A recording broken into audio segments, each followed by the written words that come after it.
Mikrofoni hapur nga Gens Paçuku në Window Radio.e.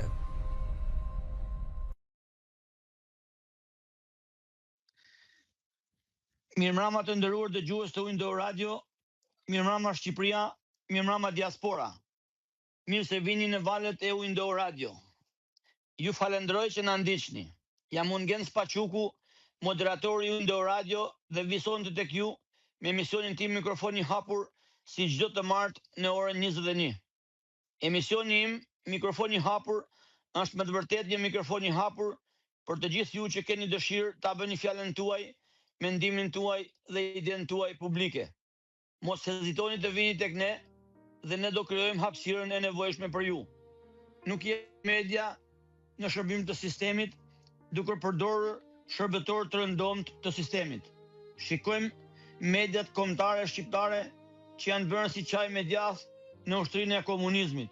Të njëjtat fytyra, të njëjtat fjalë dhe me një mënyrë të përbashkët lëpirën e pushtetit dhe njerëzve të fortë për një copë kock.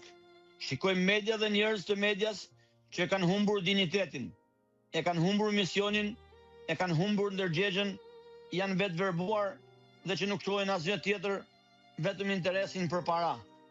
Ne të gjithë e bëjmë nga një punë për para, për të jetuar.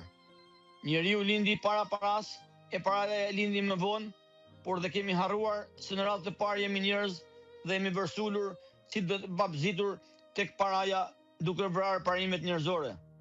E thash edhe më lart, ne punojmë për para, por duhet të punojmë për para për të ruajtur dinjitetin dhe jo të shesim dinjitetin për para. Këto media në bashkëpunim godasin çdo gjë që shkon kundër interesave të politikës, edhe pse këto interesa të politikës bien ndesh me interesat e shoqërisë dhe interesat kombëtare. Kjo i bën përgjegjës po aq sa politikanët si bashkëpunëtor në krim ose për moskallëzim të krimit. Këta mashtrojnë, propagandojnë, intimidojnë njerëz herë në urdhrat e herë në shërbimin ndaj politikës. Ka rreth 37 ditë që ka filluar një protestë popullore madhështore dhe shohim një sulm të paprecedent të qeverisë, antarëve të saj, militantëve të saj dhe media së lidhur me pushtetin duke menduar ta baltosin. Mënyra se si ata veprojnë tregojnë se ata kanë një mentalitet stalinist ose si Kim Jong-u i Koreas së Veriut, ku protesta është ndaluar, është e papranueshme dhe gati ka ndal hapur duke mos e pranuar të drejtën e shoqërisë për protestë. Në vend që të dalin dhe të dëgjojnë protestuesit, ata intimidojnë duke përdorur forcën që jep pushteti, duke përdorur organet e ruajtjes së rendit si gardë personale. Kur shikon mënyrën se si flet për protestën kryeministri, mënyrën si flet Tauland Balla dhe ministrat e tjerë, në të vërtetë bindesh se këta janë një qeveri autokrate dhe duhen shkulur nga aty orë më parë. Ata hedhin balë mbi protestën, por duan edhe të motivojnë elektoratin e tyre, apo duan të propagandojnë te populli i thjeshtë, se kjo protestë organizohet nga Irani, mbështet nga Serbia, Greqia apo Rusia. Duan ta prekin popullin nacionalist në sedër duke futur në lojë emra të urryer të shqiptarëve. Si fillim, dua të pyes: a qeveri skeq Edi Rama? Kjo tashmë duket qartë. A vjedh Edi Rama dhe qeveria e tij? Nuk ka ngelur kush pa shkuar në SPAK dhe mendoj që SPAK-u kontrollohet nga vetë kjo politik, por kanë bërë kaq shumë sa që dhe SPAK-u nuk i fshef dot. A është e lidhur qeveria Rama me mafjen shqiptare dhe ndërkombëtare? Jo vetëm e lidhur, por i shërben me fanatizëm dhe faktet e tregojnë këtë. Dhe çfarë faktesh ka do thoni ju? A të fillojmë në Aruba e të vim këtu, apo të fillojmë në Shqipëri e të shkojmë në Aruba? Pra duke parë këto, pse duhet të protestojë populli me mbështetjen iraniane, serbe, greke apo ruse? Ore njerëz, mos i besoni këta mashtrues ordiner. Irani ka front lufte të hapur me SBA dhe Izraelin, a ka kohë dhe mundësi të merret edhe me ne shqiptarët? Po Serbia, po kush do drejton në Serbinë? A e drejton vëllau Aleksandri? Si do i përshkapun Ramës ky vëllai i tij? Po në Rusi, A nuk i ka hyrë bashk, a nuk i ka ky bashk me Baton Haxhiun lidhet me Lavrovin? Shqiptarët shohin interesin e vet, që është mbrojtja e ligjit, interesit të vet dhe tërësisë territoriale. Pse duhet dikush nga jashtë të na ndërgjegjësoj? E pra Ram, propaganda jote nuk punon më. Të është ngushtuar laku, nuk ke nga shkon.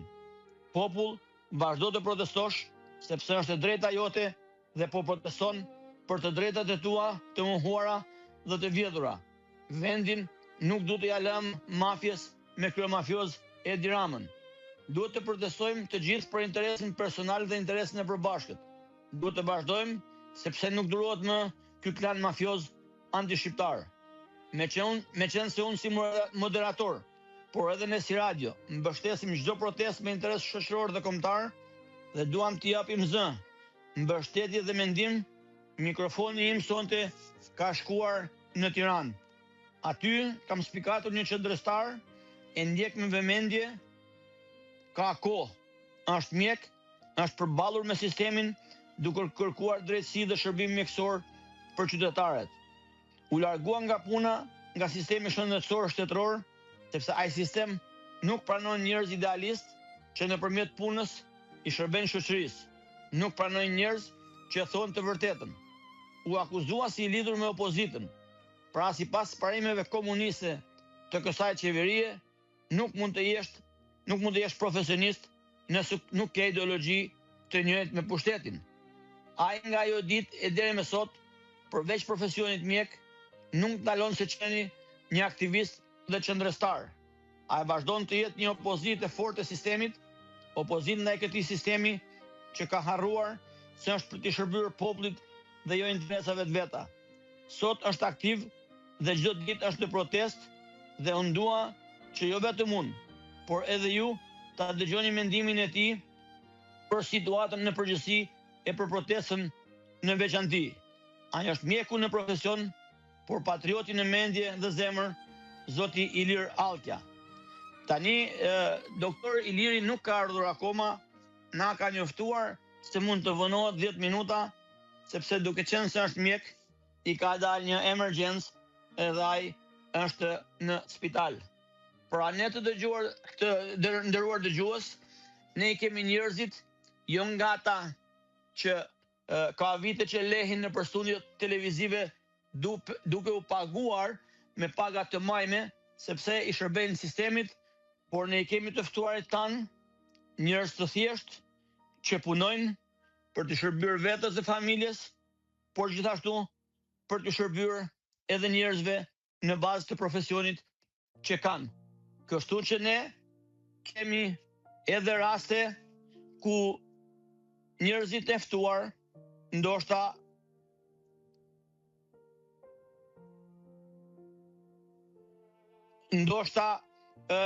kanë edhe probleme të tilla që ata duhet të jenë aty, sepse aty edhe paguhen, por aty edhe është edhe shërbimi që ata kanë zgjedhur të bëjnë. Kështu që nuk marrin para tjetër kund, në radhë të parë duhet i shërbejnë punës, pastaj edhe me ne, bashkë me ju, në momentin që ata kanë mundësinë. Tani ne doktorin e presim, besoj të vijë pas pak, besoj që duhet të mbaroj së shpejti, por ndodhin gjëra të tilla, kështu që po vazhdojmë bashkëbisedimin bashkë për momentin derisa doktori të vijë në bisedë me ne. Sapo të na njoftoi regjia, ne do të lidhemi direkt me doktorin. Të dashur dëgjues, po fillojmë diçka tani jashtë programit, meqense kam një minutazh ndoshta nga mungesa e doktorit. Edhe një herë thash në fillim, ju falenderoj që na ndiqni, sepse ne jemi këtu me ju, bashkë me ju, për ju edhe për vendin, duke u munduar të japim një kontribut modest, jo vetëm duke mendimin ton, por duke krijuar hapësira edhe për ju, për çdo që ka dëshirë të jap një mendim, të jap një ide, sepse ne jemi në kërkim të mendimit të lirë, jemi në kërkim të ideve, sepse ne kemi ngelur në vend numro, duke punuar gjithmonë me të njëjtit njerëz që i pritën boll, ata nuk afruan asgjë. Ju dhan besimin, por ata më duket se e shpërdoruan dhe nuk e merituan në asnjë moment. Kështu që ne do vazhdojmë të jemi këtu me mikrofonin ton që t'japim mundësi në çdo moment për këdo që don të flas e të japi një mendim. Ka ardhur doktor Iliri. Doktor, mirëmbrëma, mirë se erdhe dhe faleminderit që pranuat ftesën. Mirëmbrëma, ju falenderoj gjithmonë që më ftoni në radion tuaj. Është privilegj për mua të jem pjesë e audiencës tuaj. Doktor, sapo e thash për vonesën, kështu që nuk ke nevojë të justifikosh, e thash që ne thrasim në radio njerëzit e punës dhe njerëzit që paguhen nga studiot televizive, i marrin rrogat aty dhe nuk kanë nevojë të punojnë asgjë kundi tjetër. Ne i kemi njerëzit aktivistë, i kemi punëtor që i shërbejnë vetës, i shërbejnë familjes, i shërbejnë shoqërisë, i shërbejnë kombit. Të falenderoj për sakrificën se ishe në një urgjencë, por me shpejtësi e kryet misionin tuaj e erdhët tek ne, kështu që e vlerësojmë pa më sakrificën tuaj për të qenë me ne sonte edhe me dëgjuesin e Window Radio. Të punosh të bën të lirë. Dhe kjo është arsyeja edhe unë pse jam pjesë e radios tuaj, sepse jam njeri i lirë. Po të falenderoj, doktor, unë thash, mungove nuk ishe kështu, bana një farë CV tuajën edhe thash që jeni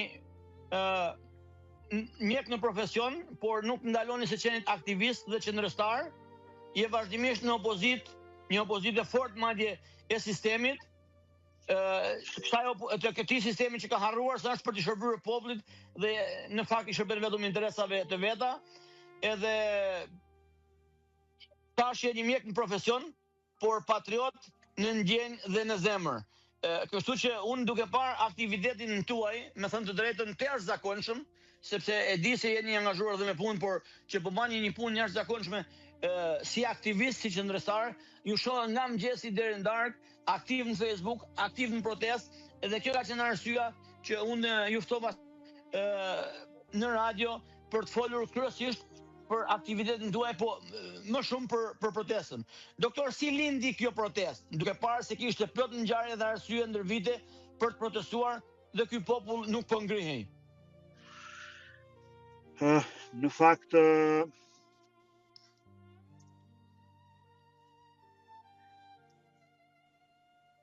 A jemi në linje? Po, në linje jam. Po. Se ne kishim shumë ngjarje. Një minutë. Po, pa problem.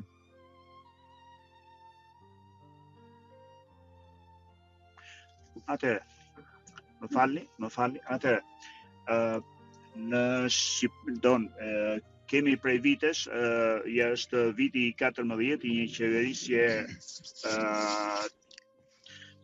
fundemaj të korruptuar, arrogante, e cila ka në themel të saj mungesën e transparencës dhe mosdhënien e llogarisë, do mosmarrjen e përgjegjësive për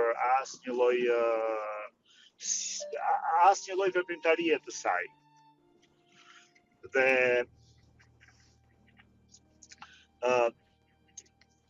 ishte krijuar një opinion i përgjithshëm që shqiptarët nuk lëvizin, shqiptarët nuk janë pajtuar me të keqen, nuk reagojnë karshi arrogancës dhe korrupsionit qeveritar dhe çdo popull e meriton qeverinë që kanë në krye. Dhe si tillë edhe ne etiketoheshim ose na etiketonin, vetë etiketoheshim si një popull, si thuash, një popull që që ishin pajtuar pothuajse ishim pajtuar me fatin ton dhe ishim në një përgjumje, në një përgjumnike, të më thënë si popull pa shtyllë kurizore, si popull që a vertebrat, të më thënë që nuk reagon, dhe është i bindur karshi çfarë do lloj t'i servirin Qeveria do të pranonte. po. Në fakt, në Shqipëri ka patur ka patur shumë arsye që populli të çohej. Do të thënë janë shembur, do të thënë janë prishur, janë shkatruar qendrat kryesore të qyteteve të Shqipërisë. Është prishur identiteti i themelimit të tyre dhe shqiptarët shumë pak kanë qenë ato që kanë reaguar. Janë pushuar nga puna që nga viti 2013 kur socialistët erdhën në pushtet dhe vazhdojnë deri ditët të sotme me mijëra shqiptarë. Dhe në momentin që tjetrit i hiqet e drejta e punës, ai mbetet pa mundësitë reale për të jetuar në Shqipëri. Dhe janë me mijëra shqiptarë që janë shpërngulur sepse një person, një individ që hiqet nga puna ka pas vetes 2, 3, 4 familjarë. Dhe nëse janë pushuar, fjala vjen, po e bëjmë për lehtësi llogaritje, 1000 persona nga puna, efekti, të më thënë, është 4-5.000 persona të tjerë që mbeten pa shpresë, sepse pa punë si do të jetojnë njerëzit. Kështu që janë me mijëra, me dhjetra mijëra shqiptarët që janë detyruar të marrin në rrugët e botës për arsye sepse këtu nuk vlerësohen profesionistët, nuk vlerësohet ajo që quhet meritokraci, po vlerësohet thjesht bindja për pushtetin. Sot në spitalet e Shqipërisë, në polici, në administratë, në përshkolla, ke të mëruar njerëz që nuk kanë asnjë farë lidhje me punën që bëjnë. Dhe kjo është, jemi mësuar që të shohim drejtor spitalesh firzamoniqist, mësues statimi. Doktor, më fal për ndërhyrjen, po meqense e kape këtë pjesë tek drejtuesit, sidomos këto ditë e fundit flitet shumë që një pjesë e madhe e politikanëve, deputetëve dhe ministrave kanë diploma falso, kanë gada shkencore të vjedhura, të kopjuara. Është kjo një arsye që nuk ecin përpara, pasi ne duket sikur na drejtojnë ignorantët. Jo duket sikur, por realisht na drejtojnë. Ne kemi deputetë që nuk dinë të numërojnë. Nuk dinë të numërojnë deputetët, është skandaloze. Domethënë, në parlament, në tempullin e fjalës, se parlament është, për ta shqipërosh, tempulli i fjalës është, në tempullin e fjalës, ne kemi deputetë që s'dinë të numërojnë. Domethënë që edhe filloren nuk e kanë kryer korrekt, dhe kjo është për të vënë kujën. Domethënë edhe filloren pastaj lek të tjerat. Po, sepse, domethënë, numërimi mësohet në klasë parë dhe pikë. Ne kemi parë me 10 raste ministre, deputetë që nuk dinë të numërojnë, i bëjnë çorap fjalë numrat. Ato dinë të numërojnë vetëm në euro. Vetëm euro. Vetëm në euro, jo. Nëse në euro numërojnë sakt, po t'ju japësh kështu, ku e di unë, nxënës, t'ju japësh pensionist, t'ju japësh detyra, gjëra tjera, nuk dinë t'i numërojnë. Tek eurot janë mirë. Vetëm aty janë që nuk gabojnë. Dhe e kishin fjalën, domethënë njerëzve ju hoq e drejta e punës, që është e drejta themelore, është e drejta themelore në një vend demokratik. Don liria e fjalës, e drejta e punës, ju hoq e drejta e pronës. Domethënë mira qytetarëve në Tiranë, por edhe në vende tjera ju grabit dhe po ju grabitet prona. Prona është e shenjtë. Prona është ajo në të cilët mbështetet jetesa. jetesa mbështetet në pronë, në të drejtën e pronës, në të drejtën e punës, në të drejta themelore, në të drejtën e fjalës por në momentin që janë mijëra shqiptarë, janë mijëra familje shqiptare që dolën në rrugëve, dohon ju shembën shtëpitë dhe në vend të tyre filluan të ndërtohen kulla, pa asnjë akord me pronarët. Duke janë shem në një mënyrë shumë barbare. Dohon me 10 shtëpi janë shem nga policia duke hedh gaz helmues brenda për të detyruar të dalin jashtë. Dohon e njëjtë me se nuk dua të bëj një paralelizëm, po e njëjtë me vendet në konflikt, me vendet në luftë. Janë trajtuar më keq dohon shqiptarët, janë trajtuar nga qeveria e tyre më keq se që janë trajtuar vendet në luftë nga pushtuesit. Po, më keq se trajton pushtuesi, vërtet. Tjetër, përveç prekjes cënimit të së drejtës së punës, të së drejtës së fjalës, të së drejtës së pronës, që janë të drejta themelore në një demokraci, shqiptarëve ju cënua dhe ndoshta integriteti territorial. Doja të thoja, ju cënuan dhe taksat e tyre, parat të cilët shqiptarëve do dalë edhe ke territori. Ju cënua dhe parat që shqiptarët, taksat të cilët shqiptarët i paguajnë direkt dhe indirekt. Domethënë, unë nga paga ime paguaj direkt 100 euro në muaj. Dhe indirekt paguaj disa qindra të tjerë. Domethënë, paguaj direkt nga rroga dhe paguaj indirekt nëpërmjet karburantit që blej, nëpërmjet bukës, vajit, gjithë shpenzimeve të tjera. Domethënë, dhe si u cënuan shqiptarët në këtë. Në vend që këto para të shkojnë për spitale, për barna, për shërbime, sepse ne prandaj paguajmë, që të marrim mbrapa shërbime, prandaj paguajmë ato para. Në vend që këto para shkuan në vjedhen në një mënyrë krejt direkte, në një mënyrë harbute, në një mënyrë krejt direkte. Domethënë,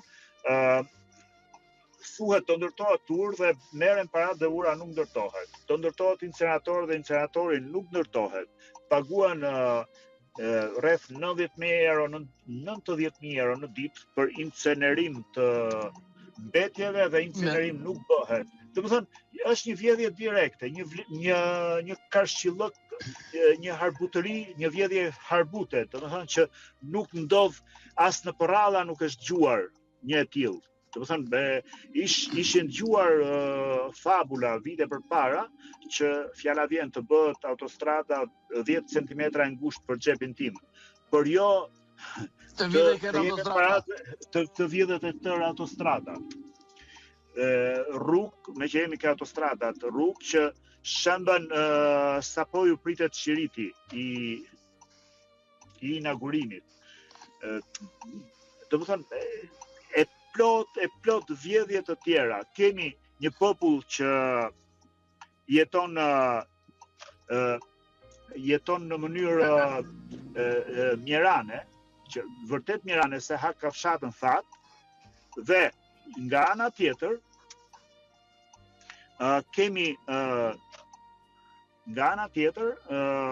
kemi pushtetar që jetojnë në luks. Që jetojnë vërtet në luks. Në luks me makina 100.000 euroshe, me disa vila, me më the të thash. Doktor, do të tregoj një pamje në kuptimin e dhimbshme, por e dhimbshme qesharake, por edhe që ai që kishte bën atë foton në fakt nuk e kishte kuptuar se kishte dalë blok. Ishte Pierin Ndreu, e kishte bën dikush tjetër, faktikisht kishte vënë status në Facebook Pierin Ndreu me një plak të vjetër, edhe ai po mundoi që t'i thonte ose të lavdronte ose t'i bante reklam Pierin Ndreut për punët e mëdha që ka bërë, edhe ajo shkreta plaka Hallxhie ishte pa dham ngoj, edhe thash me veti, po të kishte ba punë për ndreu, kjo zonja do të kishte dham pa dashur ta ofendoj zonjën, sepse halli të lën edhe pa dham, po pa dashur ta marr si shembull negativ jo zonjën, po marr politikën shqiptare. Njerëzit në Shqipëri nuk kanë dham ngoj, edhe këto nga ana tjetër ata jetojnë në luks, siç e thatë edhe ju, edhe pastaj këto na shesin edhe mend se ju duket si jeta e shqiptarëve është origjinal si jeta e tyre. Edhe mendojnë se kemi arritur majat. Përveç kësaj, të gjithë kanë pak të ditë që matrioshkat e Ramës, ministreshat, ministrat, po promovojnë bukuritë natyrore të Shqipërisë, të cilat kanë ardhur në pa në domthon malin e Jezercës, e ku e di unë plot të tjera, të cilat kanë rënë në pa, janë zbukuruar në ardhjen e socialistëve në pushtet. E njëjtë me atë ministrën idiote që e cila deklaroi që flamengot kanë ardhur në Shqipëri kur erdhën socialistët në pushtet. Domethënë, budallëqe që janë të padëgjuara dhe të padenja edhe për pralla. Po mirë më doktor, ato njerëzit që kanë votuar, ai besojnë këto budallëqe apo si çfarë opinioni mund të kesh lidhe me këtë? A besojnë këto mashtrime, a besojnë këto fjalë, domethënë që si rregull edhe një budalla nuk duhet t'i besoje? Apo kanë shfartonë dhe pastaj thonë gjëra të tilla, broçkulla? Atëherë, njerëzit për fat keq janë ndarë në dy kampe në Shqipëri. Janë ndarë në kampin janë ndarë në ata, dhe këto janë ata që nuk pranojnë të nështrohen, që e urrejnë keqqeverisjen, vjedhjen, korrupsionin e të gjitha, dhe janë në këta që janë, si thuaç, janë këto që janë brenda oborrit, që hynë që nga ministra, drejtorët e deri tek patronazhisti i fundit, që ka aderuar në parti dhe merr një rrogë 400-500 euro në shtet. Dhe këto besojnë gjithçka që thot i madhi, që thot A besojnë apo duhet ta besojnë me qenë se paguhen? A thuhet besojnë me të vërtetë apo e besojnë se duhet ta besojnë? Atëherë, nëse kujtojmë atë prallën e Andersenit, ato pavarësisht se nuk e shihnin mbretin Lakuriq, megjithse nuk e shihnin mbretin Lakuriq, megjithse e shihnin mbretin Lakuriq, besonin që mbreti nuk është Lakuriq. Edhe duke e parë madje. Edhe duke e parë mendonin do ja vijin fajt vetvetes. Doktor, me qenë se ishim tek fazat qesharake të ministrave dhe zëvendësministrave të tyre, do të lexoj një status të një zëvendësministre. E kam nga krahina ime, ndjem i turpruar, por nuk ndjem inferior ndaj teje, se edhe ti e ke taulantin i patriot, po e ke me 5 sepa kokën. Me 11 korrik thot, Tirana nuk do të jetë thjesht një qytet. Do të jetë një skenë ku Shqipëria i flet botës me gjuhën e kulturës, energjisë dhe ëndrave të mëdha. Deri këtu okej. Tash ti fillon. Mira vizitor, drita, do më thënë dritat që do të ketë ai ambienti, kësaj i japin një farë krenarie. Muzikë dhe një kryeqytet që se është gati për ngjarjen me përmasa globale. Stadiumi ndërtuar Enkas për koncertin e Kanye West është simbol i ambicies son për të sjellë botën në Shqipëri. Thonë se do paguhen më shumë, por këto kanë pranuar vetëm 4 milionë euro. Do më thënë, çfarë përfiton Shqipëria nga këto 4 milionë euro që paguhen, edhe nga ky koncert kur njerëzit janë pa drita, janë pa ujë, janë pa rrugë, po vuajnë edhe për bukën e gojës. Do më thënë, nëse është thjesht puna e rrugëve, sepse gjas me këto do na sjellin të ardhura këto turistë që do vinë të shohin e do ndërtojnë rrugët. Por shqiptarët janë pa analiza. Vetë ministri i Shëndetësisë ka deklaruar që 10 ditën e fundit ose javën e fundit më pakta në spitalet e Shqipërisë nuk kryen ekzaminime laboratorike. Do të thotë që realisht nuk ofrohet shërbim mjekësor. Në spitalet e Shqipërisë ka mangësi të theksuara sepse nuk ka kimiopreparate për smundjet tumorale dhe pacientët dërgjen dhe ndodhin tragjedi për ditë me jetët njerëzore në spitalet e Shqipërisë pikërisht nga mungesa e barnave. Dhe kjo është e vërtetuar, domethënë sepse janë me dhjetra pacientë që kanë dalë në intervista në televizor me zë dhe figurë që nuk marrin shërbimin, që shkojnë dhe vinë pa marrë shërbimin në spital. Dhe kur ti, domethënë sepse shëndeti është i pari, ne në të gjithë në të gjithë kulturat e botës, të çdo populli, shëndeti është i pari. Ne çfarëdo humbim dhe fitojmë, themi të kemi shëndetin. Dhe kur ti nuk ke garantuar shëndetin, shëndeti publik është një nga pikat kryesore të sigurisë publike, të sigurisë kombëtare, dhe ti kur njerëzit i ke lënë pa shëndet të garantuar, ose me një shëndet gjysmak sakat, nuk mund të organizosh koncerte hip-hop, rock, ku e di unë se çfarë janë ato, domethënë kur ke gjëra kaq të mprehta tek që njerëzit i vuajnë. Kjo është skandaloze. Kjo është, domethënë, askujt, domethënë, mendoni janë me mira, domethënë të sëmur, që janë sëmundje me rrezik për jetën, që ju rrezikohet jeta, e mendoni se si mund ndihen këto kur parat shkojnë për koncerte idiote, ndërkohë që këto shteti nuk ju ka garantuar barnat, analizat, ekzaminimet të tjera. Në spitalin onkologjik përveç kësaj nuk ka brakiterapi, nuk ka PET scan. Njerëzit shkojnë në Shqipëri, i bëjnë në një spital privat PET scanet, domethënë që kushtojnë me 1.600-1.800 euro.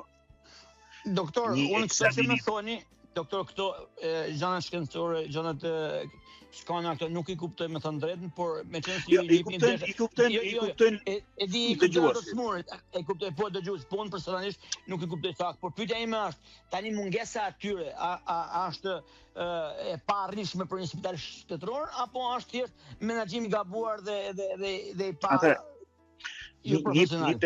Një PET scan thuhet që bën 1.2 deri në 1.8 milion euro. Po, 4 milion paguën për këngëtarin ai. Po, domethënë, ose një aparat brakiterapie thuhet që bën diku ke 400.000 euro. Domethënë nuk është se këto kushtojnë shumë. Po të mendosh për shembull që paguhen 90.000 euro në ditë për incinerator që nuk ekzistojnë, ose paguhen për ato anije fantazm në Vlorë. Domethënë, qeveria nuk ka dëshirën e mirë që të kujdeset, t'ju shërbej njerëzve. Dhe këto njerëz, një pjesë e tyre që nuk e di se si u ka shkatruar truri në atë fazë, që në çdo gjë thonë, jo, po, nuk ka ky fajin se ky kshu e gjeti Shqipërinë. Ora ky kshu e gjeti, por ky po paguan para, po në gjithë to 14 vite ka paguar para për gjëra që nuk ekzistojnë, sepse një gjë që nuk ekziston, një incinerator që nuk ekziston, nuk quhet një shërbim, se thua, i vlefshëm, se plerat duhen pastruar, dakor duhen pastruar plerat, por s'po pastrohen. Po ato s'po pastrohen dhe parat po vidhen e para. Tjetër, po paguhen për ato tigrat në Vlorë, paguhen 90.000 euro në ditë. Po. Me sa di, 85-90.000 euro. Po ja, po themi 80.000 euro në ditë. Po realisht ato nuk po prodhojnë qofte 1 kilovat energji, do po paguhen thjesht se po manë stacionuar aty dhe parat nuk dihen ku shkojnë. Po paguhen se ka jurikim ata. Po paguhen miliona euro për një këngëtar, ndërkohë që ti gjendjen në spital e ke katastrofale, se është katastrofë kur ti nuk mbulon me ekzaminime pacientët, dhe kur këtë nuk e kam deklaruar unë. Nuk e kam deklaruar unë, mos u merrni me mua. E ka deklaruar ministra. Doktor, vodha nga statuset tuaja një perl, një përgjigje ndaj një patronazhisti. Mendoni për veten dhe familjen tuaj. Familjet tuaja, por kujtoni se sa herë do se murini, ju e familjarët tuaj nuk i shërën Rama për spitalet katastrofë të shëndetësisë falas. Do më thënë që është vërtet kjo që ata besojnë tek Rama, po në fund kur të sëmurën janë spitale që janë lëna masdore edhe këtu duket se Rama nuk ka bo asnjë punë. Kur të smureni nuk do, këtë kam thënë që nuk të smureni nuk ju shëron Facebooku Ramës, sepse aty gjendja është mrekulli. Atje, po. Lumsi ai që jeton në atë vend sipas Facebookut Ramës. Doktor, nga momenti që filloi protesta, patjetër që është me urdhër, ka një sulm në rrjetet sociale të gjithë ministrave, por edhe tyre që janë në kategori më poshtë, duke shkuar deri tek patronazhistët, nga një anë duke paraqitur Shqipërinë si perl, nga një anë duke paraqitur Shqipërinë si shumë vend afër BE-s, nga një anë tjetër jep për shembull shumë nga politikanët shqiptar, ministra, zëvendësministra me takime me ndërkombëtarët, po takime me njerëz të nivelit mediokër, po këto duket sikur këto punojnë. Tani këto më para nuk nxjerrnin gjëna të tilla. Më duket se këto duhen me thënë që ne po punojmë, po protesta bëhet kot. Siç e thamë edhe më lart për protestën, ata akuzojnë se protestën po e organizojnë ose po shtyn, e mbështesin apo financojnë Irani, Rusia, Greqia, Serbia, ku ta di une. Pastaj thonë se protesta po na pengon me hy në BE. Po na pengon edhe turizmin. Bashkimi Evropian është një vend demokratik ku protestën e ka të shenjtë, ka të ligjëruar, ka që të lejueshme me ligj. Si ka mundësi që atëherë tek ata që duam të shkojmë, ata nuk e pranojnë protestën tonë. Domethënë po hedhin balë ndaj protestës me disa justifikime këtë mediokër. Ata po bëjnë misionin e tyre dhe në këtë pjesë ato shkëlqejnë. Kjo qeveri shkëlqen vetëm në një drejtim, në propagandë. Këtë e bën më së miri. Kjo protest pikërisht, kjo protest shkatërroi atë fasadën që këto paraqisin për Shqipërinë ka shi Europës. Do të thonë Rama ndërkombëtarisht, po. Rama pohonte se qeveria paguante energjinë për të varfrit, paguante ushqimet, ku e di unë dohënë sikur në Shqipëri kishte një shtet ultra social dhe është një opozit që bën zhurmë thjesht, që bën një kakofoni kundër qeverisë, sepse ka zili që kjo qeveri, domethënë hoqi varfrin me themel, implementoi, zbatoi shërbimin shëndetësor falas për të gjithë, pavarësisht kontributeve, dhe po e çonte Shqipërinë në një nivel, domethënë për krah popujve të tjerë, ku qeverisja ishte më mirë se sa në Francë, në Gjermani e në Angli, sepse këtu gjithçka, si thuash, gjykohej dhe vendosej me grupet e interesit, me popullin, me qytetarët e të tjera pralla. Domethënë dhe kjo protest shkatroi pikërisht këtë. Kjo protest para gjithë botës e nxori Edi Ramën, një person, një kryeministër arrogant, një kryeministër që nuk ka vesh për të dëgjuar, nuk ka sy për të parë, por ka vetëm gojë për të ngrënë miliona, miliarda dhe për të ofenduar, bullizuar, kërcënuar shqiptarët më të keqe. Aty doktor mund dal pak. Domethënë kur je kryeministër, kur je ministër, je në një post publik që paguash me parat e taksa paguesve shqiptar në këtë rast. Si e shpjegon këtë gjuhë arrogante, gjuhë intimiduese, gjuhë ofenduese, duke sharë çdo protestues që del aty, që i del një herë figura diku, këto ose e quajnë të korruptuar, ose kriminal, ose të lidhur me dikë, ose me dikë tjetër. Domethënë unë mendoj që njerëzit që janë në pushtet duhet të kenë një farë diplomacie në shprehjet e tyre dhe mos kalojnë në një lloj fyrje dhe sharje për protestuesit, se protestuesit janë popull, ka një votë në dorë. Unë nuk arrit ta shpjegoj dot gjuhën që ka Edi Rama, gjuhën që përdor Tavlan Balla, edhe të gjithë tjerët pas tyre, domethënë një intimidim i papar ndaj protestuesve që janë popull, e papranueshme besoj. Atëherë, në kushte normale është populli që punëson kryeministrin qeverinë. Do të thonë sepse populli jep votat, jep votbesimin dhe punëson dhe i kërkon llogari. Dhe kryeministri nga ana tjetër përgjigjet ka transparencë me të gjitha veprimet që bën, do të thonë me gjithë veprimtarinë e tij duhet të ketë transparencë karshi publikut, karshi popullit, dhe duhet t'japi llogari për gjërat që shkojnë mirë dhe për gjërat që nuk shkojnë mirë. Kjo është një qeverisje normale. Por Edi Rama këtë gjë e premtoi para se të ishte në pushtet dhe pasi hipi në pushtet e grisi që sapo u betua si kryeministër me atë shprehjen e vet që është bërë lapidare që nuk keni parë gjë akoma. Do më thënë që do bënte një mi e një dzeza, e premtoi hapur, sepse vetëm kështu shqiprohet ajo. A thu ka dhe mua me bëmë? Që atëherë ka sepse nëse për ato që kanë lexuar një pjesë të librit, që është shumë i gjerë të Albanian File, aty janë qindra projekte kundër Shqipërisë dhe shqiptarëve. Dhe nga ana tjetër, do të thonë përveç që ky e grisi atë petk, ky nuk e ka problem që ta kthej personale me çdo kënd që kritikon qeverinë. Dhe ka fol hapur në publik që kushdo që më vihet, do të thonë kushdo që kërkon shkarkimin e tij, unë do t'i vjem pas. Por nëse unë si individ unë them që kryeministri nuk punon mirë dhe duhet t'jap dorëheqjen, kjo është e drejta ime sepse unë jam sovrani që e kam votuar ose nuk e kam votuar, kam të drejtë i kërkoj sepse pavarësisht se nuk e kam votuar, unë kam të drejtë. Unë e paguaj. Unë e paguaj atë dhe normalisht që kam të drejtë të them objeksionet e mia. Mund t'i kem edhe të kota, por kam të drejtë. Kurse kur një kryeministër thotë unë do të vijem pas, kjo është një kërcënim publik dhe kjo është një kërcënim serioz, sepse asnjë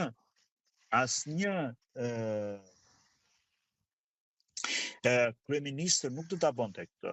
Unë në 2020-ën jam linçuar në 3 dalje televizive nga kryeministri Rama, live. Në 3 raste të ndryshme, kryeministri është marrë me mua personalisht, që kush isha unë. Një mjet të boja detyrën, do të thonë realisht s'kishte as se merrej, me mua mund të merrej, po e di unë le të themi shefi i shërbimit të urgjencës, nëse unë nuk punoja mirë, nuk boja punën mirë, po ç'pun kishte ai, nëse çfarë boja unë jashtë orarit punës, kur kjo nuk ishte as ilegale, as gjë, do nëse ti jashtë orarit punës merresh me shkencë, me politikë, me art, me kulturë, me pikturë, me ku e di unë çfarë them. Do të thonë ky nuk e ka problem që ta kthej personale me këdo. Të gjej yçla, gjëra të kota ke këdo për t'i shumëfishuar atë dhe për t'i amplifikuar në mikrofonin e vet, për t'i bullizuar, për t'i linçuar, për t'i sharë në mënyrën më të egër. Ndërkohë ky Edi Rama është ai person që e ka pohuar vetë që ka pritur në zyrë krerë të kartelit të Sinaloas dhe të tjerë që janë marrë me trafiqe drogash. Dhe këtë e ka pohuar në Rai 3, në intervistën e gazetarit. Por është ky kryeministër që ky nuk ka pranuar të pres në zyrë një përfaqësi të pedagogëve kur këta kanë bërë greva para 3 vjetësh, nëse ju kujtohet. Po, kuptoj, po. Do të thonë, ky nuk pret pedagogët, profesorat për t'u qah hallin dhe pret krerët e Sinaloas. Mafjas, krerët e mafjas. Ka fajsi më të madhe se kjo. Do të thonë, është i tillë që është një kryeministër i frikshëm. Dhe në fakt duhet të jetë krete ndryshme. Kryeministri i punësuar duhet të kesh frikë nga populli, se nëse ky nuk bën mirë punën, është populli që e hedh në rrugë. Mirë po, ky është që dalim ke fillimi, ky e ka kthyer invers këtë. Nuk është populli që punson kryeministrin, po është kryeministri që cakton popullin. Dhe si po e cakton ky popullin? Po, si duhet sillet. Ky ka detyruar rreth 1 milion, ndoshta më shumë se 1 milion shqiptarë që të ikin nga Shqipëria. Sepse dohen dhe në Shqipëri po vi nga Filipinet, nga India, ky po zëvendëson popullin, ky po bën atë, kjo është katastrofale. Ky po largon shqiptarët dhe po e zëvendëson me të tjerë. Dhe është realitet kjo, është rast unik në gjithë botën. Domethënë, ky nuk është se ka frikë popullin e vet, nuk ndodh ajo që populli cakton kryeministrin. Ky e ka thënë hapur me arrogancë, me fudullok që unë do iki kur të dua vet, jo kur të doj populli. Është vërtet, Biles, më kujton, më fal, kohën e Ramiz Alis kur filluan protestat në vitet 90, protestat e para, që Ramiz Alia i quante vandali, folte me një gjuhë të egër, tamam si një komunist ku ai kishte drejt për gjithçka dhe populli nuk kishte drejt të kërkonte të drejtat e tyre. Ky duket se është tipik komunist, autokrat, edhe është, mund të them që ngjarja më e shëmtuar në historinë pak 100 vjeçare në 300 viteve të fundit të Shqipërisë, qenia e tij kryeministër. Doktor, tani protestat, tham 37-38 ditë u bën sot. Duke bën një farë analizë nga fillimi deri sot, unë e kuptoj se protesta, pavarësisht se nuk ka rrëzuar Rama, po ka arrit shumë çka. Një nga ato është ajo që thati që e ka demaskuar Ramën në sytë e opinionit ndërkombëtar se ky i mashtronte, thonte se i ka bën gjitha punë mirë. Tani, çfarë beson se mund të arrijë protesta më tej? A do të arrihet diçka? Është e fortë akoma? Atë është një pyetje që unë e gjej nga shumë njerëz. Dhe unë i them, ne të gjithë, ajo varet nga ne. Dhe ne duhet bëjmë gjithçka, domethënë që aty në shesh të ketë protestues, të ketë njerëz. Domethënë, shumë vite përpara, kur kam vizituar për herë të parë Sarajevon, afër në një nga rrugët, nga lagjet e vjetra të Sarajevos, ishte një që quhej flaka e përjetshme, e cila ishte mbajtur edhe në kohë luftës së ndezur. Ishte një vend, domethënë, dhe në këtë rast nuk ka rëndësi, domethënë, nëse sonte janë 3000 veta dhe nesër mbrëma janë 5000, ose parmbrëm ishin 2000 dhe javën tjetër do jenë 12000 a 200000. Rëndësi ka që aty çdo natë ka njerëz të cilët nuk pranojnë të dorëzohen dhe të çohen kundër arrogancës së pushtetit. Kjo është qëndres. Dhe unë kam parë që të gjitha mediat e mëdha ndërkombëtare, nga Azia, nga Anadoli, në të gjitha Evropë dhe Amerikë, Amerikës së Jugut dhe të Veriut, flasin për protestën shqiptare dhe nuk e quajnë më si dikur që një protestë për flamingot dhe për një protestë ku kërkohet nga populli ndërheqja e kryeministrit si një kryeminist, si një i korruptuar që nuk ka mbajtur premtimet e veta dhe jep copa Shqipërie për të çmentuar pozicionin e tij. Unë mendoj se po, shqiptarët janë luftë për ekzistencë dhe besoj se protesta duhet marri këtë angazhim edhe këtë titull, jo një protest thjesht kundra dhëndrit të Trumpit, jo një protest vetëm për sezonin, sepse ka shumë fakte që janë mbledhur bashkë, edhe për të mos i përmend të gjitha fakte se bëhen shumë, edhe argjojmë kohë, kjo do të jetë një protest me vetëm një qëllim, largimin e Edi Ramës dhe në asnjë lloj, sepse po futen bisedime me Ramën, ai do të arrijë të mashtrojë një pjesë ose t'i bleje, ose të bëjnë një gjë dhe mos bëjnë 3 gjëra të tjera. Pra ne jemi luftë për ekzistencë, luftë për liri, luftë për demokraci. Pra kjo tregon që ne jemi drejt rrezikut të humbjes së lirisë dhe demokracisë. Pra kjo protestë duhet vazhdojë fuqishëm, edhe jo flamingo, jo zvërneci, po të gjitha bashkë duhet mlidhen, sepse këtë populli, edhe ai që nuk ka psu asnjë gjë, ka psu boll se dikush i ka hek nga puna, dikush ja largu nga vendi, ose dikush si shtati shkon në spital edhe nuk gjen ilaç ose nuk gjen aparatura dhe është i detyruar të shkojë te privati për tu shëru.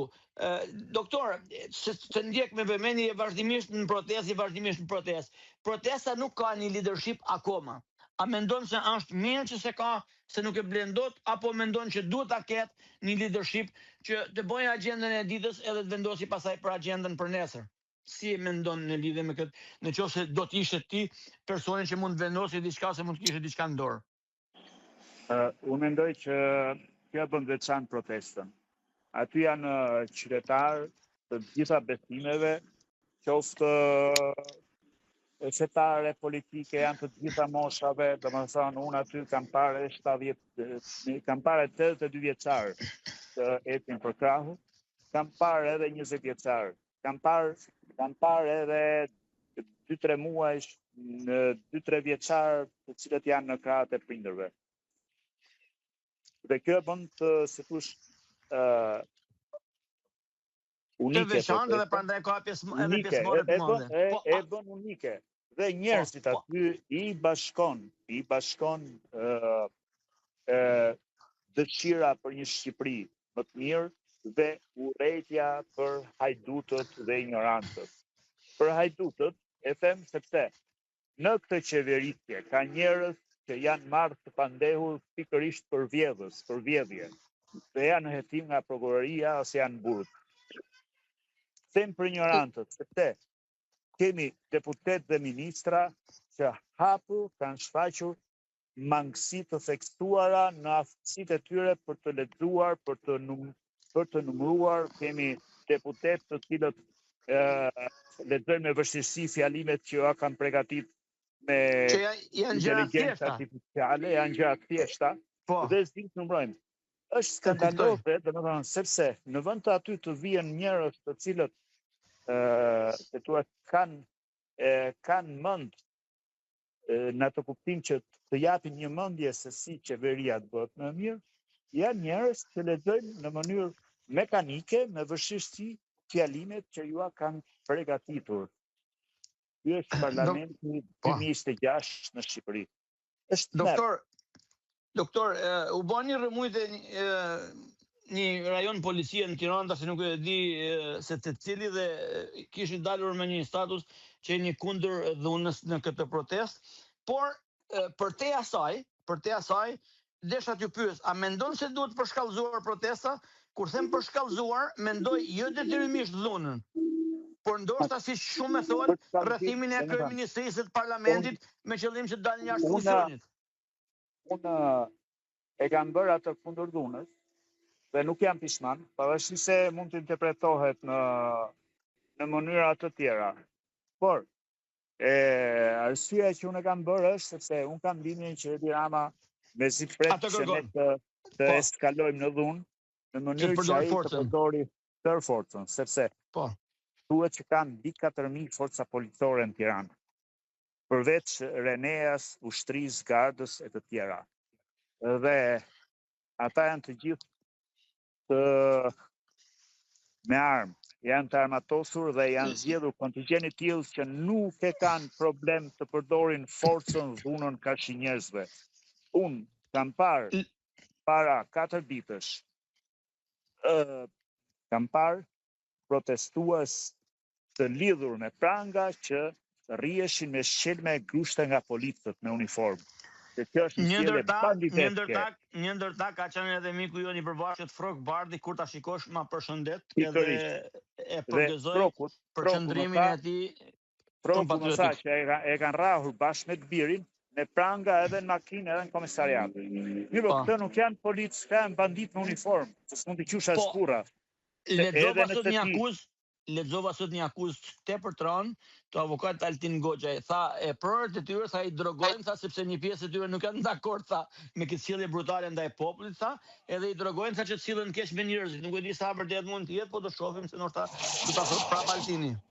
Atëherë, unë kam parë me sy e mi që policë që rrihnin të arrestuar, që ishin duart me pranga, kjo është mungesë skandaloze burërie, se edhe armiku në armiqve të kesh, momentin që e ke lidh këmbë dur, përse duhet ta godasësh? E vërtet. Kurse policia policia garanton rendin dhe qetësinë publike, dhe këtë duhet ta jap duhet ta garantoj me standarde të larta etike, morale, sipas ligjit, jo sipas urdhrave të komisarëve të partisë. Por, këto kanë zgjedhur në polici pikërisht të tillë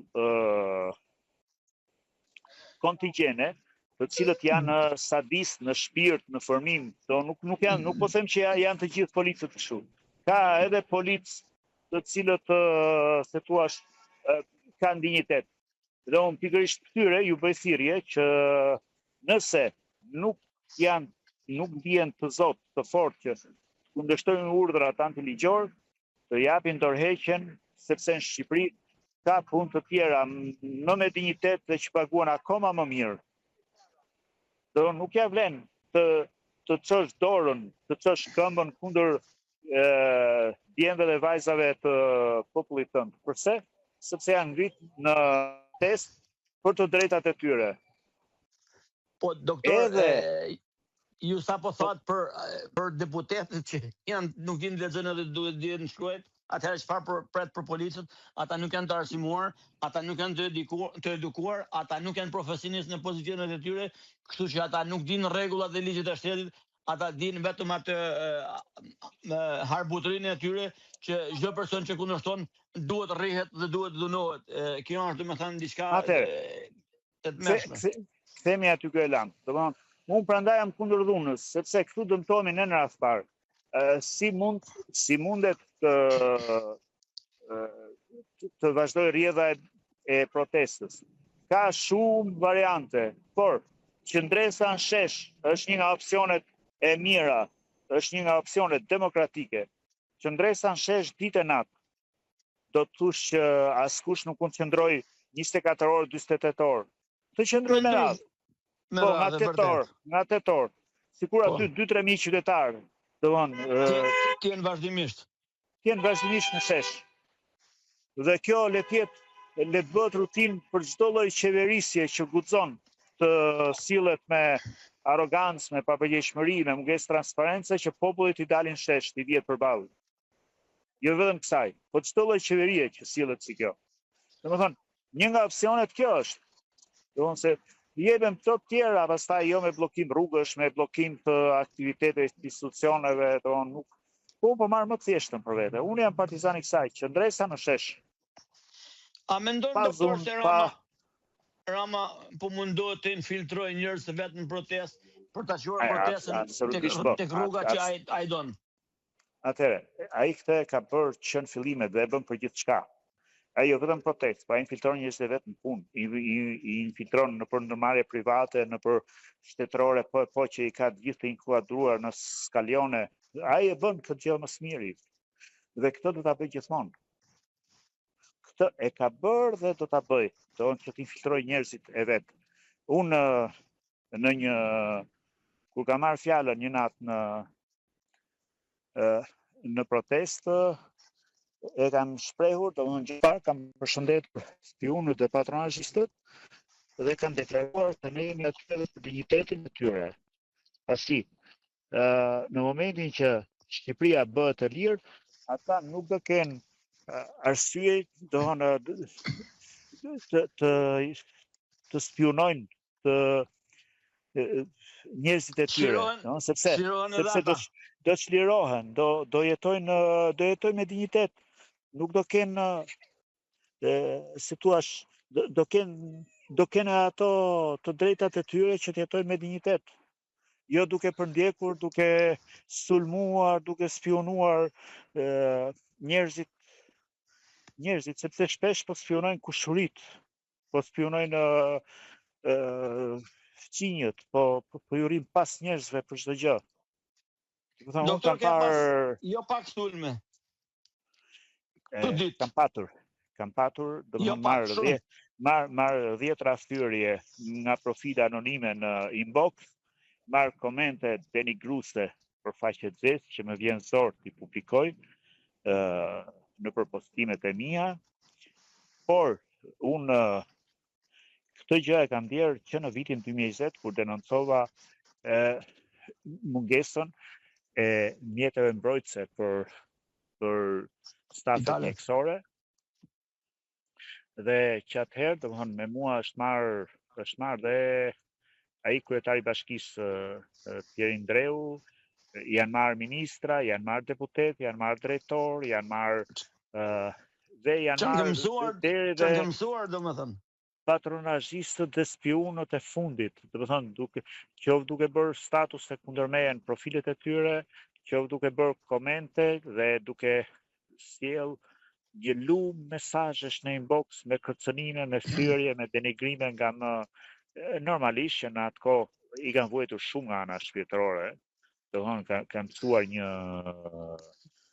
si thua një stres të papar, kam humbur gjumin, qetësinë, përveç se humba punën, por kam patur dhe një stres të papar dhe thoja domethënë çfarë ju bëra këtyre njerëzve? Unë kërkova thjesht të shpëtohen më shumë jetë shqiptarësh, ku gabova?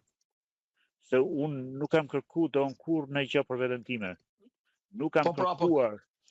Nuk ke kërkuar, ke kërku diçka ndaj kryeministit dhe patronazhistët janë në shërbim të kryeministit. Pra ke prish gjumin e kryeministit edhe si rrjedhoi atë kryeministri i ka hedhur zagart në sulm ndaj teje në atë rast dhe ndaj çdo kujt që prish qetësinë e kryeministit. Ke bën jo pak doktor, ke bën jo pak, po ke bën të drejtën, po jo pak ushqim, ju ke dhënë shumë ushqim patronazhistëve, se thashë edhe një herë, ke botë që nuk e kanë bën të tjerët sepse shumë njerëz flasin me vete, flasin në kafe, flasin me miq, po asnjëherë nuk dalin përballën, ndërsa ju doktor jeni përballur në momente të vështira, keni sakrifikuar edhe nuk keni ai që ka thënë për bukën e gojës, sepse ka shumë që nënshtrohen për bukën e gojës, por ju keni zgjedhur dinitetin përpara bukës gojës. Edhe për këta meriton respekt dhe falënderime. Edhe duhet jeni shembull për të marrë edhe nga njerëz tjerë, se ja të hosh nga puna, po në fund krye punëtor, doktor e gjen rrugën tane në një formë apo në një tjetër. Prandaj këtu do të mendojnë gjithë. Dalon punën, se do të dëgjoni një punë më të mirë paguar dhe më me dinitet, sepse po lan punën gjithë, do të hiki edhe Edi Rama, pastaj besoj nuk ka nga shkon pa hik. Doktor, jeni nga Librazhdi, apo jo? Po. Keni sulmuar edhe ta nën ballën kohët e fundit, por desha një opinion jo tuaj personal, son patjetër se ne për shembull themi ne mirëditorët, ne shkodranët, ne librazhdasit, ne tropojanët. Besoj që kur ju thoni ne librazhdasit, besoj se duket sikur ju a ka ulë çik pikët taulanti, po nëse ata nuk janë kolektive, në fundit, po librazhdasit si mendojnë për taulantin? Jemi rrit në një vend, unë i kam njoft prindërit, po thuaj në një lagje kam qenë shumë afër me të.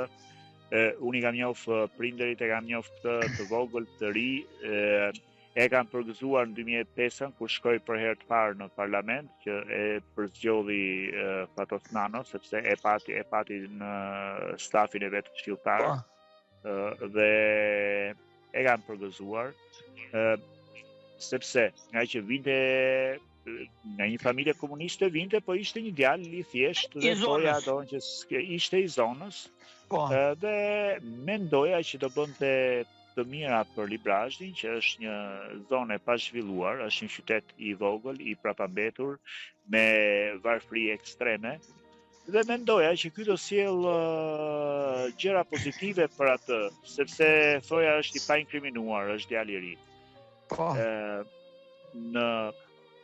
Në vitin 2013, kur ky erdhi në pushtet, domethënë ishte deputet i një partie në pushtet, domethënë unë pash që sepse ka qenë një person që çonte të gjithë mesazhet, nëse merren telefon të merrte mbrapsh, domethënë nuk ka hapte telefonin që të mos harxhoje kredite. Dhe me tu bërë në pushtet, domethënë u kthye në një tjetër njeri. U përfol për lidhje me njerëzit jashtë ligjit, me këto që merreshin me trafiqe, është përfolur sepse unë nuk kam qenë dëshmitar i këtyre gjërave. E kuptoj, po ka akuza për lidhje me krimin. Dhe personalisht kam parë që është kujdesur që të vërë në poste drejtuese kudo çuna e goca që kanë qenë të parësimuar ose në arsim të dyshuar ose pa merita, dhe ndërkohë kanë heq nga puna plot djeme vajza që kanë marrë universitetin brenda dhe jashtë Shqipërisë, domethënë duke sjell një kast jesmenësh në pushtet. Është një person që nuk ka bërë asnjë investim për Librashtin, asnjë investim për fshatin e vet ku është rritur, që është një fshat që nuk ka as rrugmakine, nuk ka shkollë, nuk ka një qest, nuk ka një infermieri, nuk ka gjërat bazike si fshat, sepse çdo kush prej nesh në momentin që do kishte gjëra në dorë, sikur t'ishte, do thoshte sikur isha deputet, fjala vjen jo për 20 vjet sa është Taulanti, 20 vjet e më shumë, por edhe sikur për 2 vjet isha do bëja diçka për vendlinjen time, për njerëzit e mi atje. Dhe kjo nuk është thjesht deputet, është ndër eksponentët më të lartë të Partisë Demokratike. Besoj që është numri 2 i Partisë Socialiste. Po them thjesht deputet.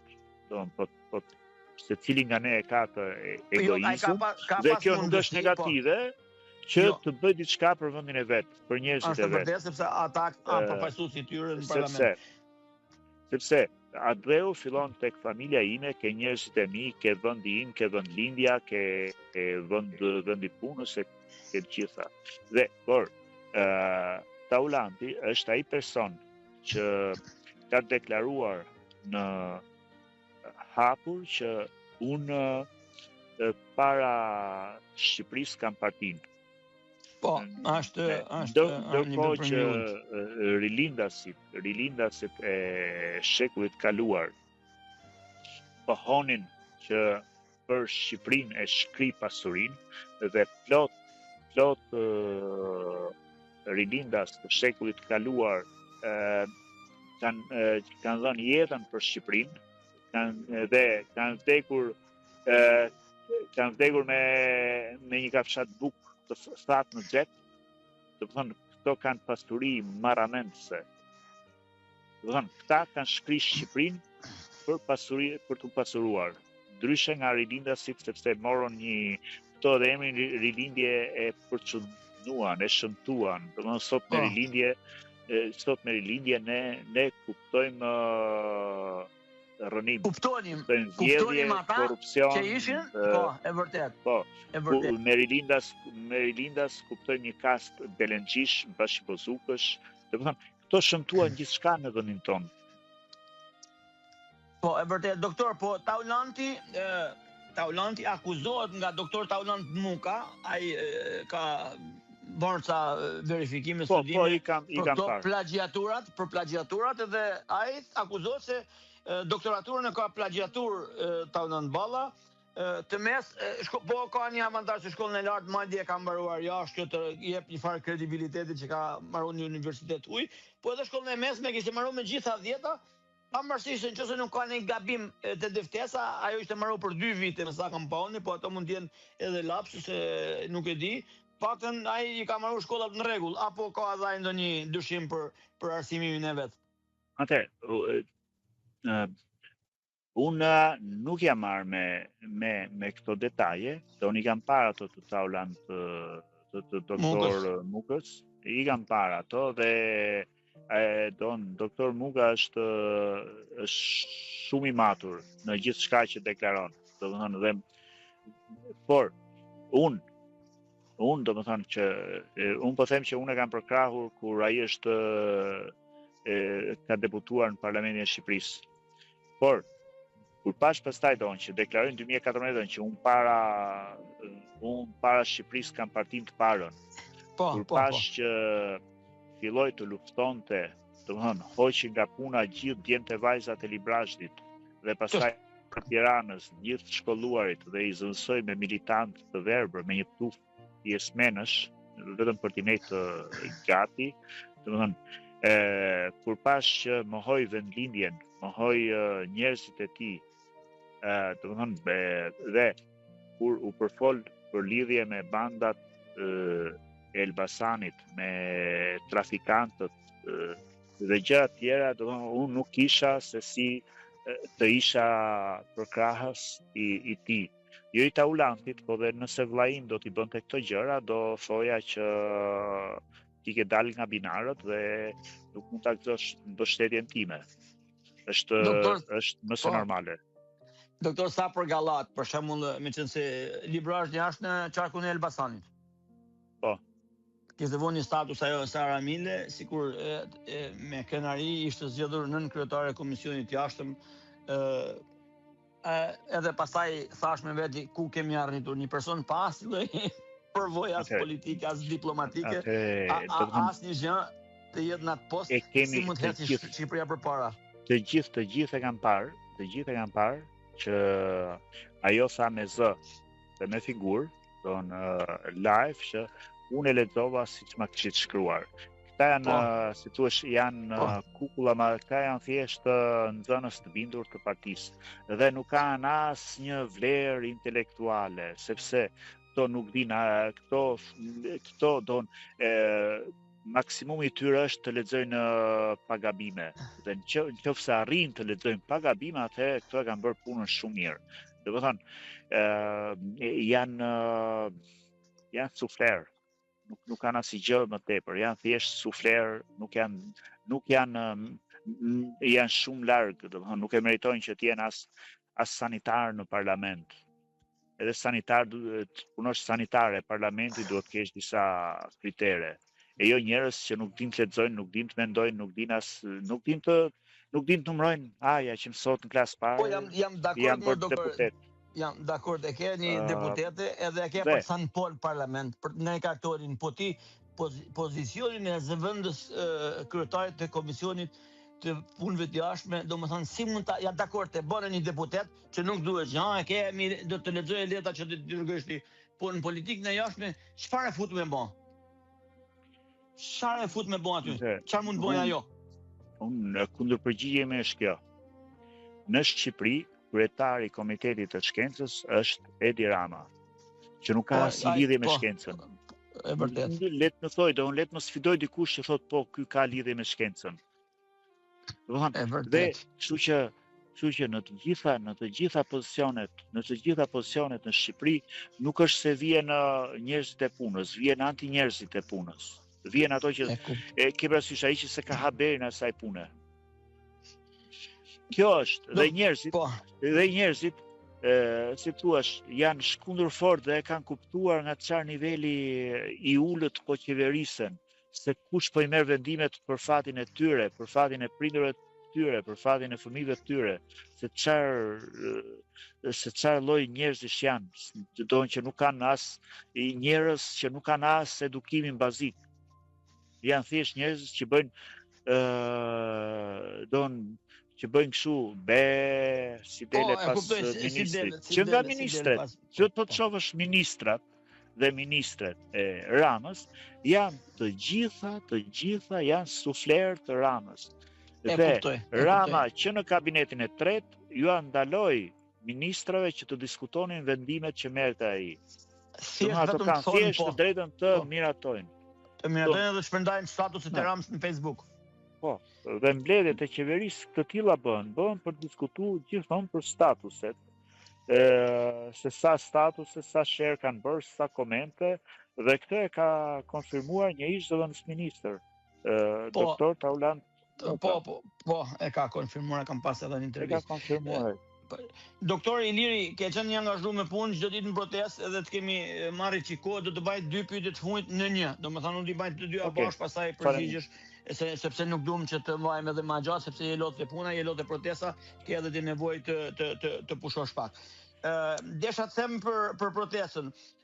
Altin Goxhaj deklaronte me krenari para një 10 ditësh se data 4 do të jetë fundi i Ramës, Rama përfundimisht nuk ra me datën 4, a ishte ky një dështim i protestës apo jo? Edhe tjetra, ka ca ditë që është dëgjuar për një kuvend kombëtar që i mbledhur nga disa njerëz rreth protestës për ta bërë për të udhëhequr protestën. Nuk e di sa dakord jeni me këtë dhe ato që po se unë kam pas edhe unë një ftesë, por faktikisht e refuzova sepse thash unë nuk duhet përshaj protestën, edhe në çdo veprim që mund krijohet një kuvend duhet merret mendimi i të gjithë figurave kryesore që kemi pa çdo ditë në shesh, sepse duket sikur dikush ka bërë punën dhe dikush tjetër do më marrë meritat. Pra, si e vlerësoni edhe çështjen e kuvendit kombëtar të mbledhur para ca ditësh nga njerëz të protestës? Atëherë, vërejtje për rekturinë e protestës ka nga më të ndryshmet. Dhe është normale që të kenë. Unë nuk e quaj të rëndësishme dhe nuk mund ndodhë që duhet jemi patjetër të gjithë në një mendje, sepse vetëm komunistët vijnë në rresht dhe kanë të gjithë në njëjtën mendje. Njerëzit e lirë kanë opsione të ndryshme. Unë personalisht heq dorë të gjykuari detajet protestës, sepse tek e funit unë nuk jam as moralist, nuk jam as prift, as hoxh. Unë bashkohem me protestuesit, nuk jam dakord me gjithçka që ndodh aty, nuk jam dakord, normalisht nuk jam dakord me gjithçka, por në tërësi jam dakord me protestën. Dhe do ta mbështes, pavarësisht se aty ka marksist, neomarksist, ka të djathtë, ka të qendrës, ka ku e di unë të ndryshme, ka të rinj, të reja, të moshuar. Unë e kam për detyrë sepse janë njerëz që duan një Shqipëri më të mirë se sa kjo që është. E vërtet do protestojnë në mënyrën e tyre, gjithsesi kush ka mënyrën e vet. Kjo është, domethënë ata që janë aty të gjithë kur ashtu do nuk janë të kënaqur me këtë lloj qeverisje dhe prandaj janë. Dhe pastaj detajet se si mendon njëri dhe si mendon tjetri normal që do ketë diferenca. Thash, vetëm komunistët nuk kanë diferenca. Ato janë shkojnë gjithë pas. Je dakord me kuvendin? Je dakord me kuvendin kombëtar? Unë jam dakord që të ketë kuvend, domethënë që të ketë njerëz, të ketë një forum ku njerëzit të shprehin, të zhvillojnë idetë dhe të pjekin idetë e tyre, domethënë të zhvillojnë dhe të zgjedhin ide. Normalisht që jam dakord, kam dëgjuar për këtë gjë, domethënë nëse do më jepë rasti absolutisht që do shkoja, kjo është. Okej. Pari nuk duhet moralizojmë protestën me detaje protestës. Është e rëndësishme që ka ta mbështesim. Po, është e rëndësishme që ka një protestë në bulevard, është e rëndësishme që njerëzit janë çuar dhe ajo emrusi joni përbashkët është të kemi një Shqipëri më të mirë për vete, për prindit tanë dhe për t'ju lënë fëmijëve tanë. Dhe gjithçka tjetër, nëse ka një kuvend, ajo është shqipëror që i vjet. E kuptoj. Tashti do ta shtoj edhe i pyetje po shumë shkurt, mos marko. Partitë politike po mbajnë qendrim korrekt apo mundohen të fusin hundët? Normal që çdo parti politike, do në qoftë PS-ja, PD-ja, ku e di unë, PR-ja, PL-ja, do nëse nuk e di se ka shumë parti, se cila përpiqet që të kapitalizojë për vete protestën ose një pjesë protestës ose është normale, domthon sepse derisa të gjithë vinë aty në protestë, përpiqen që të kryejnë kapital politik për vete. E drejtë e pa drejtë, thash, unë nuk jam prift as hoxh që të e kuptoj. Që të caktoj mëkatet, të ndaj mëkatet e të laj mëkatet. Doktor Iliri, të kam marrë edhe herë tjera në intervistë, edhe sa herë kam thënë me je përgjigjur me shpejtësi dhe me korrektesë dhe me dashamirësi, edhe ma ke plotësuar dëshirën për të qenë pjesë e emisionit tim, edhe me këtë rast dua të të falenderoj publikisht. Unë e kam pas gjithmonë privilegj që të kem një zonë në radion tuaj. Ju falenderoj për konsideratën. Edhe tjetra është keni mbështetjen time, edhe të falenderoj prapë publikisht, sepse në pozicionin që je tani doktor, punon në spital privat, por disa njerëz si puna jote mund të kishin thënë shkurt që më duhet mua, ti nuk the kur që më duhet mua, po ishte aty, ku ishte qendresa, ku ishte aktivizmi, ku ishte protesta, edhe ku ishte kërkesa për një Shqipëri më të mirë, për një Shqipëri të lirë, për një Shqipëri të pavjedhur, për një Shqipëri me ligj dhe shtet dhe dignitet. Kështu që unë të përgëzoj, të falenderoj edhe do të mbështes gjithmonë edhe në radio do keni gjithmonë hapësira për zonin tuaj. Ju falenderoj. Edhe unë edhe herë falenderoj edhe natën e mirë. Natën e mirë. Në nërë dhe gjusë të Indo Radio, unë Gens Paquku isha në një bisedë në emisionin tim Mikrofoni hapur me doktor Ilir Allkja, si që thash, është mjek, por është edhe një aktivist, është edhe një qëndrestar, edhe gjithmonë është aty në vendin e duhur dhe në kohën e duhur, kështu që unë e falenderoj edhe një herë publikisht.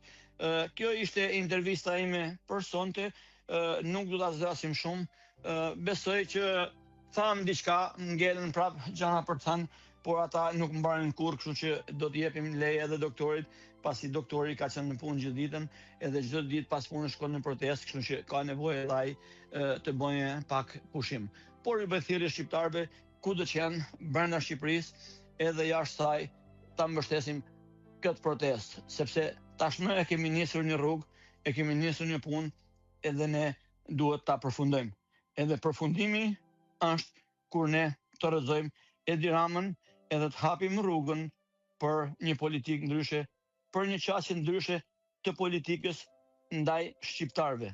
Duam një politikë ku shqiptarët të vlerësohen, shqiptarët të merren në konsiderat edhe të mos përbuzen, të mos detyrohen të lënë vendin e të shkojnë diku tjetër, sepse këtë vend të bukur siç është Shqipëria duhen ta falin, duhen ta shesin apo duhen ta shpopullojnë për ta zëvendësuar me raca të tjera. E kam thënë edhe një herë, edhe them edhe prap, edhe do të them prap. Ne shqiptarët, kur përmendim racat, kur përmendim kombet, kur përmendim emigrimin, duhet jemi të kujdesshëm, sepse jemi një popull që më shumë se gjysma jemi në emigracion. Edhe diku, edhe në përgjithësi, me thënë për të rasizmit që ka në gjë vend, na kanë pritur në vendet ku kemi shkuar, edhe sot jemi bërë edhe qytetar të atyre vendeve ku kemi punuar dhe ku kemi jetuar. Pra, siç kishim dëshirë që të na presin ne nuk mund të dalim jashtë rregullave të lojës, jashtë edhe humanizmit, për të kërcënuar apo për të mos lejuar njerëz tjerë emigrant që vinë nga lufta. Ne shqiptarët jemi në hall për vete. Ne nuk mund të presim njerëz tjerë, çdo lloj emigranti, ne mund të presim njerëz që vinë nga lufta, sepse është një humanizëm, është edhe një detyrë humane që ata njerëz që ikin nga lufta, familjar, gra, pleq, njerëz pas për të luftuar për vendin e vet, ne jemi detyruar t'i hapim derën. Por ne nuk duhet të pranojmë kurrësi kur kjo punë bëhet me agjend, domethënë të largojmë shqiptarët edhe të sillim të huajt. Kjo quhet agjend dhe këtë lloj agjende nuk duhet ta lejojmë, edhe nuk do të kemi frikë se mos quhemi racist ose mos quhemi popull pa dinjitet. Jo, ne luftojmë për dinjitetin ton edhe për vendin ton, edhe do ta mbrojmë me çdo kusht. Në fakt bota po kalon një krizë politike, ekonomike, ka shumë lufta edhe të gjitha llojet. Pra nuk është më edhe bota zhvilluar, nuk është më ajo botë që ka qenë, ku ishte një botë ku jetohej në luks, ku kishte shumë para, e shumë të mira materiale, por kishte shumë demokraci edhe shumë liri. Tani, të themi të drejtën, ka ardhur koha që ne shqiptarët duhet mendojmë rikthimin në Shqipëri. Edhe në Shqipëri ne duhet rikthehemi e ta bëjmë Shqipërinë si ato vende që mos kemi nevojë pak njëne po breza të tjerë të emigrojnë në vendet e tjera, sepse Shqipëria ka plot resurse për t'i plotësuar nevojat për popullin e vet. Por Shqipëria nuk ka atë që duhet që ky vend të zhvillohet.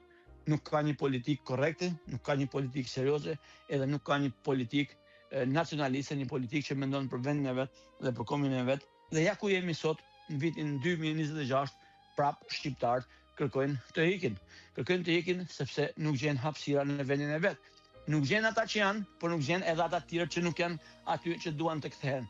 Prandaj të gjithë bashkë duhet luftojmë, ta rrezojmë këtë klik, ta rrezojmë këtë klan mafioz, edhe ne të fillojmë ta ndërtojmë Shqipërinë ashtu siç ne dimë ta ndërtojmë.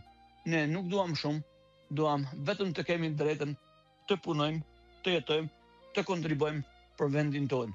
Gjithsekush pastaj din se si punon sepse ka parë gjithmonë në përbot se si punohet. Ne thjesht duam që të mos jemi, të mos përballemi me shtetin për gjithçka, për shtetin duhet ta kemi palë, duhet ta kemi ndihmës që ne të ecim përpara. Por shteti jon nuk bën asgjë. Tani ka lindur e drejta kishte lindur me kohë, por besoj që janë pjekur kushtet që meqense ka lindur kjo drejt, ne këtë radhë e kemi nisur rrugën për të rrëzuar këtë qeveri dhe për të rrëzuar në përgjithësi politikën antishqiptare nga shqipfolës, se ata shqiptarë ndoshta nuk mund të jenë, edhe duhet t'i rrëzojmë. Misioni jonë të dashur shqiptarë, të dashur bashkëdhetarë kudo që jeni, misioni jonë tashmë është i nisur, por nuk quhet i përfunduar për pa hequr këtë qeveri. Po jo vetëm kaq. Çdo person që nesër mas nesër do të jetë qeveri nga ne, nga parti politike, nga diaspora apo kudo qoftë, ka edhe një mision tjetër akoma më të madh. Gjithçka e vjedhur duhet kthehet aty ku ka vendin, duhet kthehet te populli. Nuk është mendim komunist, nuk është shpronësim. Komunizmi i shpronësoi njerëzit, i mori pronat, ndërsa ne nuk ju marrim pronat. Ne ju marrim pronat e vjedhura. Ne ju marrim pronat e blera me parat e vjedhura. Ne ju marrim gjithçka që ata kanë vjedhur nga ky popull i shkret. Duhet që ata të dorëzojnë gjithçka që kanë vjedhur edhe pastaj patjetër gjithmonë në bazë të ligjit, edhe pastaj ligji të vendosi edhe për vazhdimin e tyre, që besoj që çdo ligj në botën demokratike do t'i çonte ata pas hekurave. Ata aty e kanë vendin, sepse kanë vjedhur këtë popull të shkret. E kanë masakruar derisa në një formë, jo në luftë, por në një formë tjetër, kanë arritur që ta detyrojnë të largohet edhe nga vendi. Këtë ne nuk duhet ta falim. Ata një ditë duhet ta paguajnë. Ne duhet të tregojmë se jemi populli që vendosim për fatin ton, edhe çdo qeveri, kjo që është apo çdo qeveri që vjen, do të pësojë të njëjtin fat në momentin e parë që ata nuk justifikojnë votën e marrë nga njerëzit. Kush më dëgjon, nëse është i krahut të Ramës, patronazhist, socialist, komunist, dhe meqense përmenda votën, mund të më thotë por Rama ka ardhur me votë. Rama nuk ka ardhur me votë në pushtet, ai e ka vjedhur votën, ai e ka titërsuar votën, ai e ka bler votën. Por po marrim si të mirëqen ato që thoni ju, që Rama e ka fituar votën. Dhe kjo çfarë do të thotë? Pse bëhen zgjedhjet maksimumi çdo 4 vjet për ka dhe zgjedhjet parakoshme, sepse ti mund ta kesh fituar votën, por në momentin që ti nuk punon për popullin, populli ka drejt ta kërkojë votën e vet mbrapsht, edhe të votoj përsëri për dikë tjetër që mendon se mund të realizojë qëllimet e këtij populli. Në Britaninë e Madhe, kryeministri anglez i Partisë Laboriste kishte fituar me një diferencë shumë të madhe votash, një fitore e pa para shumë vite nga laboristët anglez. Ai për 2 vite u detyroi të largojë. Atë nuk e largoi opozita, ata nuk e largoi populli, por atë e largoi partia vet, duke thënë se me ty ne nuk kemi shpresë. Kështu të bëjmë edhe në shqiptarët, jo si ta ulën balla që thotë partia mbi të gjitha, por jo është adheu mbi të gjitha. Pastaj vjen partia.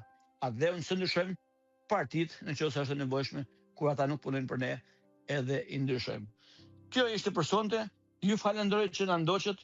Natën e mirë dhe mirë dëgjofshim të martën e ardhshme. Mikrofoni hapur nga Gens Paçuku në Window Radio.am.